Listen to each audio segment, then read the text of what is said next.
Welcome to your Beaufort County News Headlines. I'm Matt Golden, and here are today's top stories.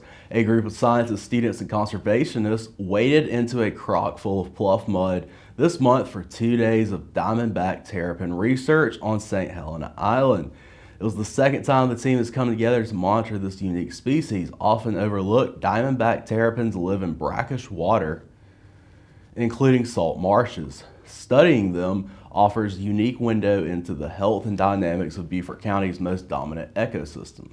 Monitoring those turtles helps us deepen our understanding of the Port Royal Sound and observe trends as different anthropological pressures influence this habitat, said Jake Zadik, co-founder of South Carolina Partners in Amphibian and Reptile Conservation, and one of the organizers of the Terrapin Survey. Held Thursday and Friday, June 5th and 6th, the second annual Terrapin Survey involved catching the animals with a seine net and weighing and measuring them before releasing them. It was organized by the Port Royal Sound Foundation and the University of South Carolina, Beaufort, with help from the Turtle Survival Alliance, Fripp Island Naturalists, South Carolina State Parks, Sewanee University, and Lowcountry Ecological. The survey was conducted under Scientific Collection Permit SC 170-2025 issued by the South Carolina Department of Natural Resources. Terrapins are turtles that live in brackish or freshwater environments, while turtle is a broader term encompassing all members of the Chelonian family. Diamondback terrapins can live for more than 40 years, and individuals can be found in the same area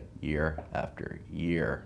After safety briefing and training, participants waded into the thick mud with seine nets. They didn't catch any turtles in the first hour, but things picked up once they moved upstream. That's where the sandwich seine technique, using 3 nets to corral turtles, proved effective. By the end of the first day, the group had captured 20 Diamondback terrapins, 6 females and 14 males.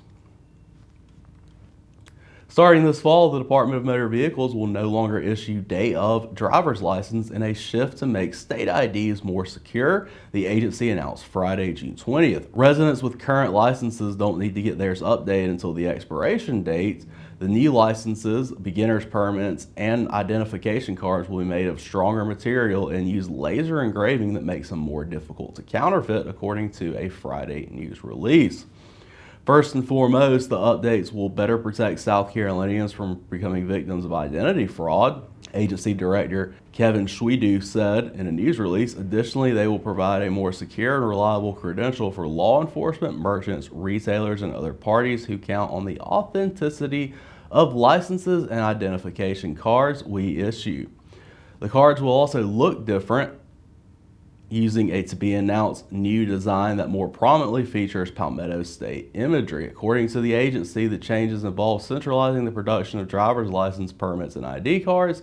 Unlike the current system in which a person visiting the DMV can get a license or ID before walking out, the state DMV will start mailing cards out. In the meantime, people will receive a temporary certificate that serves the same purpose as the card for which they applied, according to the DMV. Because receiving a new card can take up to 2 weeks to arrive in the mail, DMV encourages people to not wait for their expiration date for their new license. Their local branch will be able to return the old license or ID with a hole punched in it so people can continue using it until their new one arrives in the mail. According to a news release, at least 45 other states are already using this process, according to the DMV. The agency does not have a timeline for when the change will take effect. There is an additional change for the new license. 2 branches in Columbia and Lexington are expected to make the switch first to work out the kinks, followed by the remaining 63 offices across the state, said agency spokesman Mike Fitz. The Board of Voter Registration and Elections of Beaufort County will be holding 10 new poll worker training classes. All of the classes will be held at the main office located at 15 John Galt Road, Beaufort, SC 29906. The classes will be held from 9 a.m. to 1 p.m. on the following dates: Saturday, July 26th, Wednesday, August 20th, and Wednesday, September 17th. You can sign up for a class at beaufortsc.easypollworker.com/home. For more information on any of these stories, please visit the sources on the screen, and as always, you can head to beaufortcountysc.gov, where you can find press releases straight from Beaufort County. Thanks for tuning in to your Beaufort County News Headlines. Have a great day, Beaufort County.